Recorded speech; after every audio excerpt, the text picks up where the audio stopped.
The bride was silent until the vows, then she turned to the groom and revealed everything. The morning sun cast golden rays through the stained glass windows of St. Augustine Cathedral, painting rainbow colors across the marble floors. Victoria Sterling stood before the ornate mirror in the bridal suite, her reflection showing a vision of perfection. The ivory silk gown hugged her figure flawlessly, the delicate lace sleeves adding an elegant touch that had taken months to perfect. Her dark hair was swept into an intricate updo, adorned with her grandmother's pearl hairpins. Everything was exactly as she had dreamed since childhood.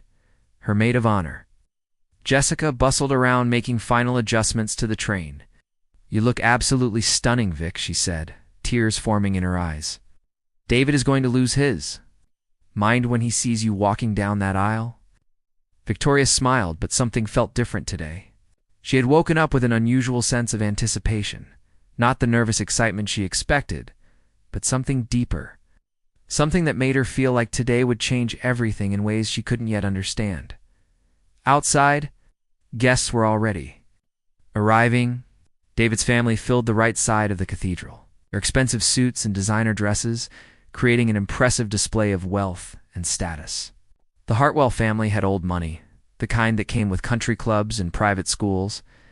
Victoria's side was more modest, but no less loving, filled with teachers, small business owners, and lifelong friends who had watched her grow up. David Hartwell stood at the altar, adjusting his cufflinks nervously. His best man, Christopher, leaned over and whispered, "You ready for this, brother?" David nodded, but his eyes kept darting toward the entrance. He had been acting strange all week, taking mysterious phone calls and stepping out of rooms when Victoria entered. She had attributed it to wedding nerves, but now she wondered if there was something more.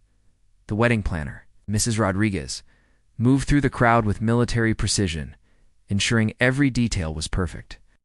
The white roses and baby's breath decorations created an atmosphere of pure romance. The string quartet played softly, filling the cathedral with beautiful melodies that made even the most cynical guests smile. Victoria's father, Kira Sterling, knocked gently on the bridal suite door. "It's time, sweetheart," he said, his voice thick with emotion. As they walked toward the cathedral doors, he squeezed her arm. "You know, it's not too late to change your mind if something doesn't feel right." She looked at him curiously. "What do you mean, Dad? Just trust your instincts." "Victoria, you've always been smart about people. If something feels off, don't ignore it." Before she could ask what he meant, the cathedral doors opened and the wedding march began. The guests rose to their feet, turning to witness her entrance. Victoria took a deep breath and began her walk down the aisle, her father's arm providing steady support. As she walked, she noticed faces in the crowd. Some she recognized, others were strangers. But one face caught her attention near the back of the cathedral. A woman with short auburn hair and tired eyes watched the ceremony with an expression Victoria couldn't quite read. She wore a simple blue dress and held a small gift box in her hands. Their eyes met for a brief moment, and Victoria felt a chill run down her spine. The woman looked away quickly, but Victoria noticed something else. David's brother Michael was staring at the same woman with obvious tension, whispered something to their cousin, who then glanced toward the woman and frowned. Victoria's steps faltered slightly, but she continued forward, her mind racing with questions. Who was this woman? Why did she seem so familiar? And why did David's family look so uncomfortable about her presence? As Victoria reached the altar, David took her hands and smiled, but she noticed his palms were sweaty. "You look beautiful," he whispered, but his eyes seemed distant, distracted. The ceremony began, and Victoria tried to focus on the moment she had planned for 2 years. But her attention kept drifting to the mysterious woman in the back, who now seemed to be quietly crying. Pastor Williams opened his Bible and began the ceremony with a warm smile. "Dearly beloved, we are gathered here today to witness the union of Victoria Sterling and David Hartwell in holy matrimony." His voice echoed through the cathedral, carrying the weight of tradition and promise. Victoria tried to focus on the words, but her mind kept wandering to the woman in the back. She noticed that David's grip on her hands had tightened, and he kept glancing over her shoulder. When she turned slightly to see what he was looking at, she saw the woman had moved closer to the center aisle, still clutching that small gift box. Marriage is a sacred bond, Pastor Williams continued, built on love, trust, and honesty. It requires two people to be completely open with each other, to share their lives without reservation. The irony of those words wasn't lost on Victoria. She had always prided herself on being honest with David, sharing her fears, dreams, and insecurities. But lately, she had felt like he was holding something back. There were the late-night phone calls he would take in another room, the way he would quickly close his laptop when she entered his home office, and the general sense that he was distracted by something he wouldn't discuss.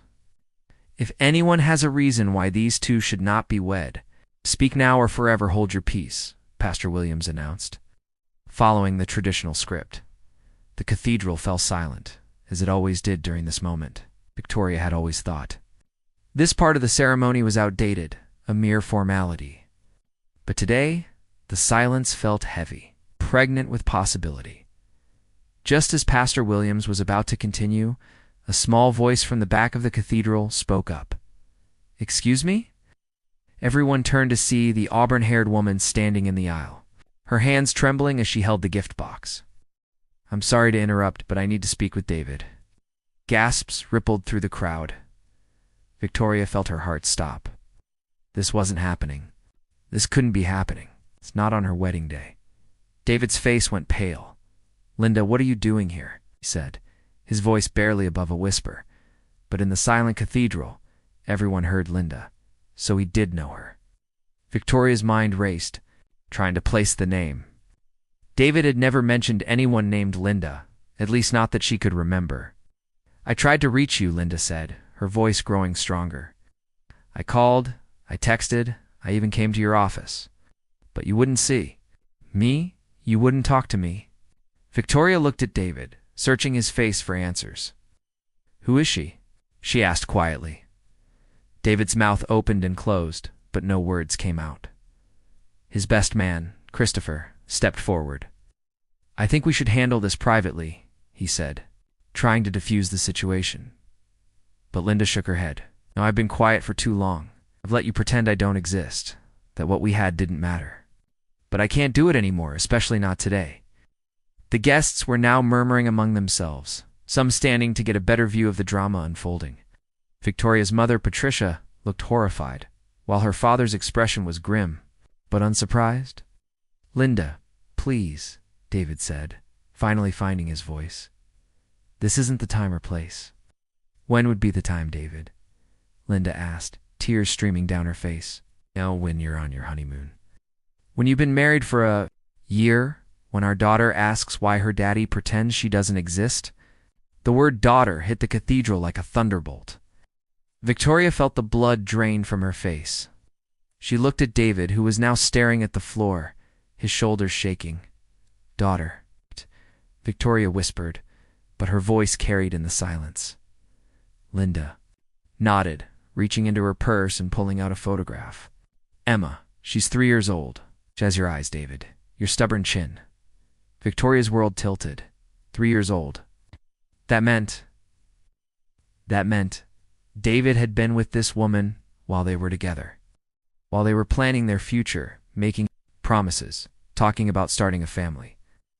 "I didn't come here to ruin your wedding," Linda continued, her voice breaking. "I came because Emma deserves to know her father, and because Victoria deserves to know the truth before she makes the biggest mistake of her life."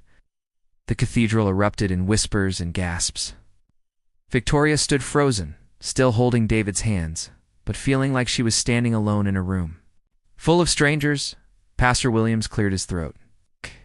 "Perhaps we should take a brief recess to allow everyone to know," Victoria said, her voice cutting through the noise. She turned to face the congregation, her chin raised with determination. "I think we need to hear what Linda has to say." Victoria's voice carried across the cathedral with surprising strength. The murmurs died down as everyone waited to see what would happen next. She let go of David's hands and stepped toward Linda, her wedding dress rustling softly against the marble floor.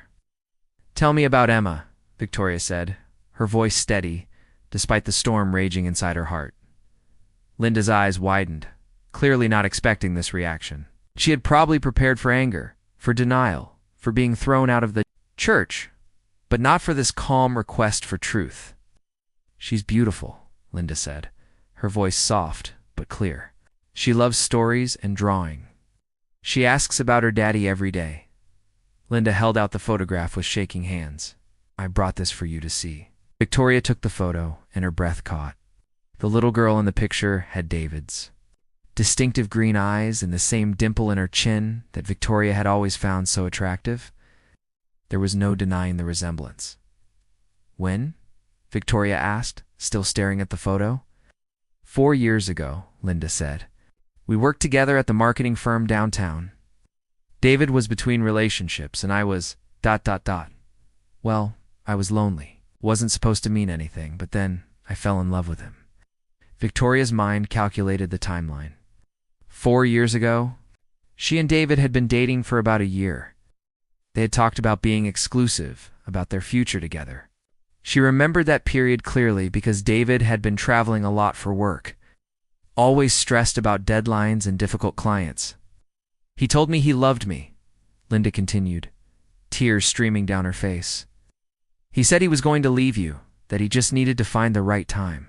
When I found out I was pregnant, he seemed happy at first. He talked about us being a family." Victoria felt like she was watching her life crumble in slow motion. Every memory, every promise, every moment she had treasured was now colored by this revelation. She looked at David, who still hadn't spoken, who couldn't even meet her eyes. "What happened then?" Victoria asked, though she dreaded the answer. "He disappeared," Linda said bitterly. "One day he was talking about baby names and looking at apartments, and the next day he blocked my number and refused to see me. I found out later that he had gotten back together with you, that you were serious again." Victoria's bridesmaids were crying now, and she could hear her mother sobbing in the front row. Her father looked like he wanted to march up to the altar and drag David away himself. "I raised Emma alone," Linda continued. "I told her that her daddy was away on business, that he loved her but couldn't be with us right now. I kept hoping he would come back, that he would want to be part of her life." Victoria finally turned to David, who was now openly crying. "Is it true?" she asked, though she already knew the answer. David nodded, unable to speak. "All of it. The affair, the pregnancy, the promises you made to her." Another nod. Victoria felt something break inside her chest, but it wasn't her heart. It was the chains of illusion that had been holding her to a lie. She looked around the cathedral at all the faces staring at her with pity and shock, and she realized something profound. "I need to see Emma," she said to Linda. "She's outside," Linda said, surprised. "I brought her because I thought she should be here today, even if David didn't want her to be." Victoria walked down the aisle, her wedding dress trailing behind her like a white river. The guests parted as she passed, some reaching out to touch her arm and support, others simply staring in amazement at her composure. Outside the cathedral, sitting on a bench with an elderly woman who was obviously her babysitter, was the most beautiful little girl Victoria had ever seen. Emma was coloring in a book, her tiny legs swinging as she worked. When she looked up and saw Victoria approaching, her eyes grew wide. "Are you the princess?" Emma asked, staring at Victoria's dress.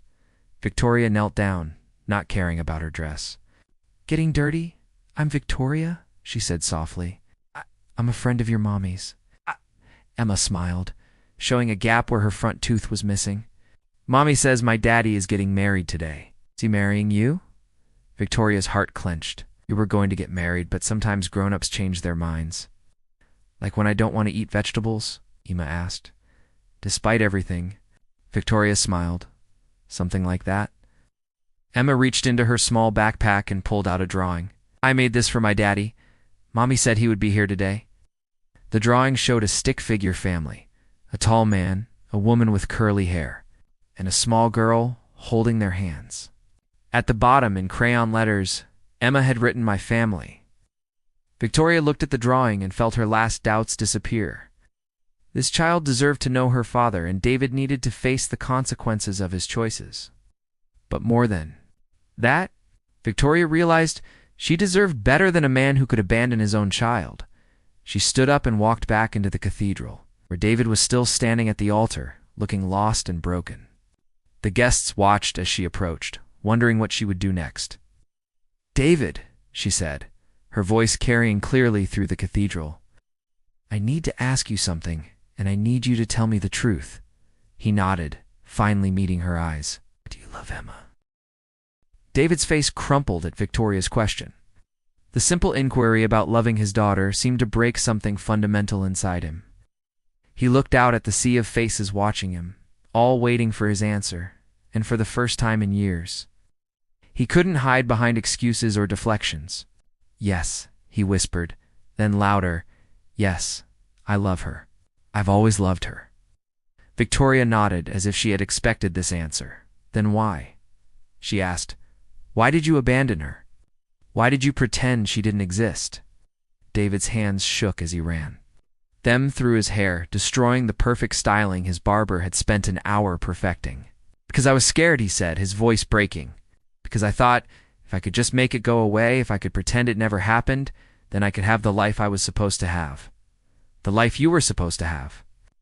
Victoria's voice grew colder. "You mean the life where you marry me, while pretending you don't have a daughter?" "I thought I could handle it," David said desperately. "I thought I could compartmentalize everything, keep the different parts of my life separate. But it got harder and harder, and I didn't know how to tell you." Victoria's maid of honor, Jessica, stepped forward. "You could have told the truth from the beginning," she said angrily. "You could have been honest, instead of lying to everyone who cared about you." David's best man, Christopher, finally spoke up. "I told you this would happen," he said to David. "I told you years ago that you needed to handle this situation properly. But you wouldn't listen." Victoria turned to Christopher with surprise. "You knew?" Christopher nodded reluctantly. "I've known about Emma since she was born. I've been telling David for 3 years that he needed to be a father to her, that he needed to tell you the truth, and you said nothing to me?" Victoria asked, her voice rising with anger. "It wasn't my place," Christopher said defensively. "I thought he would eventually do the right thing." Victoria looked around the cathedral, seeing the faces of people she had trusted, people she had considered family. Who else knew? She asked. David's mother, Eleanor Hartwell, stood up slowly. She was an elegant woman in her 60s, always, impeccably dressed and perfectly composed. But today, she looked older, tired. "I knew," she said quietly. "David told me 2 years ago when I asked him about the child support payments I saw on his bank statements." Victoria felt like she had been slapped. "Child support? You've been paying child support?" David nodded miserably. "I've been sending money to Linda every month. It was the least I could do. But you couldn't be bothered to actually see your daughter." "I saw her," David said quietly. "Sometimes I would go to her preschool and watch her play from across the street. I would see her at the park with Linda. I wanted to be part of her life, but I didn't know how to make it work with us." Victoria stared at him in disbelief. "You've been stalking your own daughter instead of just being her father." Linda, who had been standing quietly in the back, finally spoke up again. "Emma knows you," she said to David. "She's seen you watching her. She calls you the sad man who stands by the fence." The cathedral gasped collectively. Even the most cynical guests seemed shocked by this revelation. Victoria felt a surge of protective anger. "You've been confusing and probably frightening a 3-year-old child because you're too cowardly to have an honest conversation." "I was trying to protect everyone," David said weakly. "You were protecting yourself," Victoria shot back. "We're protecting your image, your reputation, your comfortable life. But you weren't protecting Emma, and you certainly weren't protecting me." Victoria's father, Robert, stood up and walked toward the altar. "I think we've heard enough," he said firmly. "Victoria, come with me." But Victoria held up her hand. "No. Dad, I need to finish this." She turned back to David. "I have one more question for you." David waited, looking like a man facing execution. "If Emma hadn't existed, if Linda hadn't come here today, would you have gone through with this wedding, knowing that you were capable of abandoning your own child?" David opened his mouth to answer, but no words came out. The question hung in the air like a sword, cutting through all his rationalizations and excuses. "That's what I thought," Victoria said quietly. She began removing her engagement ring. 3-carat diamond that David had presented to her on one knee exactly 14 months ago. The ring that had made her friends jealous and her mother cry with joy. "Victoria, please," David said, reaching for her. "We can work this out. I'll do better. I'll be better. I'll be a father to Emma, and we can still have our life together." Victoria looked at him with something that might have been pity. "You don't understand. This isn't about Emma.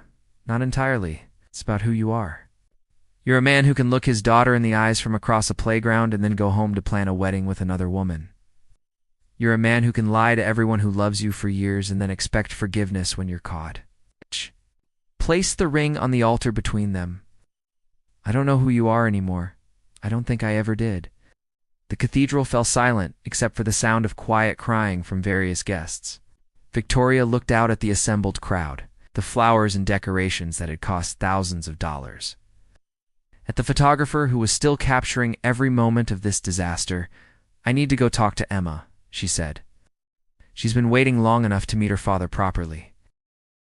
Victoria walked back outside, leaving the cathedral in stunned silence. Emma was still sitting on the bench, but now she was looking anxiously toward the church doors, clearly sensing that something important was happening. "Victoria," Emma called, out waving her small hand. "Did you see my daddy?" Victoria knelt down beside the little girl, her wedding dress billowing around her like a white cloud. "I did see him, sweetheart. He's coming out to talk to you in just a minute." Emma's face lit up with excitement. "Really? He's really coming?" "Really," Victoria said, though she wasn't entirely sure David would have the courage to face his daughter. But as she looked back at the cathedral doors, she saw him emerging, looking shell-shocked but determined. Linda followed behind him, along with several wedding guests who seemed unable to look away from the unfolding drama. Victoria's parents were there too, her mother still crying, but her father looking grimly satisfied. David approached slowly, as if he were walking toward his own execution. When he reached the bench, he stopped and stared at Emma, who was looking up at him with curious eyes. "Are you my daddy?" Emma asked, with a directness that only children possess. David's voice was barely a whisper. "Yes, I'm your daddy." Emma jumped up from the bench and threw her arms around David's legs, nearly knocking him over. "I knew it," she said triumphantly. "I knew you were the sad man from the playground." "But you're not sad anymore." David broke down completely, kneeling, to wrap his arms around his daughter. "I'm so sorry, Emma," he sobbed. "I'm so sorry I wasn't there. I'm so sorry I made you think I didn't want you." Victoria watched the reunion with mixed emotions. She was happy for Emma, who clearly loved her father despite his absence. But she was also processing her own grief, the death of the future she had planned, the end of the relationship she had built her life around.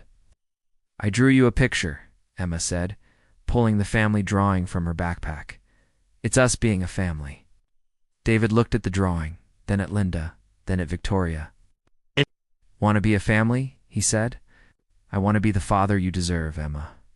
And Linda, I want to try to make things right with you." Linda nodded, tears streaming down her face. "I'd like that," she said quietly. Victoria felt a strange sense of peace settling over her. This was how it should be.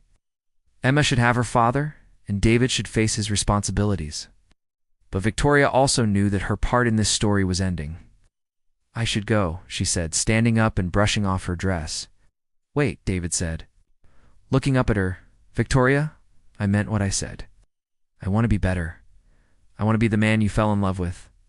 Victoria looked at him holding his daughter. She saw something she had never seen before. David taking responsibility for his actions, putting someone else's needs before his own convenience. "You are being better," she said gently. "Being the father Emma needs." "But David, I can't marry someone I don't trust. And I can't trust someone who would hide something this important from me for years." David nodded, accepting her judgment. "I understand. I'm sorry I wasted so much of your time." Victoria considered this. "You didn't waste my time," she said finally. "You taught me what I won't accept in a relationship. You taught me that I'm strong enough to walk away from something that isn't right, even when it's hard." She looked at Emma, who was now chattering excitedly about her preschool and her favorite toys. "And you brought me to Emma, even if it wasn't the way any of us expected." Victoria hugged Linda goodbye, then knelt down to Emma one more time. I have to go now, sweetheart. But I want you to know that you have a very brave mommy and a daddy who loves you very much. Emma hugged her tight. Will I see you again? Victoria looked at David and Linda, who both nodded. Hope so, she said. I'd like to be your friend. As Victoria walked away from the cathedral, still in her wedding dress, she felt lighter than she had in months. Her phone was buzzing with texts from friends and family, but she ignored them. She had somewhere she needed to be. 20 minutes. Later, she arrived at the children's hospital where she volunteered every other weekend. Staff was surprised to see her in her wedding dress, but they were used to Victoria's spontaneous visits. I thought you were getting married today, said Nancy, the head nurse. Plans changed, Victoria said with a smile. Is it okay if I read to the kids for a while? An hour later, Victoria was sitting in the pediatric ward surrounded by children who were fascinated by her princess dress. She was reading them fairy tales, but not the traditional ones. She was telling them stories about princesses who saved themselves, about brave children who faced difficult truths, and about families that came together in unexpected ways. As she read, Victoria realized that this was exactly where she was supposed to be, not at a wedding reception, dancing with a man who had built their relationship on lies, but here, with children who needed someone to show them that even when stories don't end the way we expect, they can still end with hope. Outside the hospital window, the sun was setting, painting the sky in shades of pink and gold. Victoria looked out at the beautiful evening and smiled. Tomorrow would bring new challenges, new decisions, and new possibilities. But tonight, she was exactly where she belonged. Her phone buzzed with a text from Jessica. Are you okay? Are you? Victoria typed back. I'm perfect. I'm exactly where I need to be. And for the first time in months, that was completely true.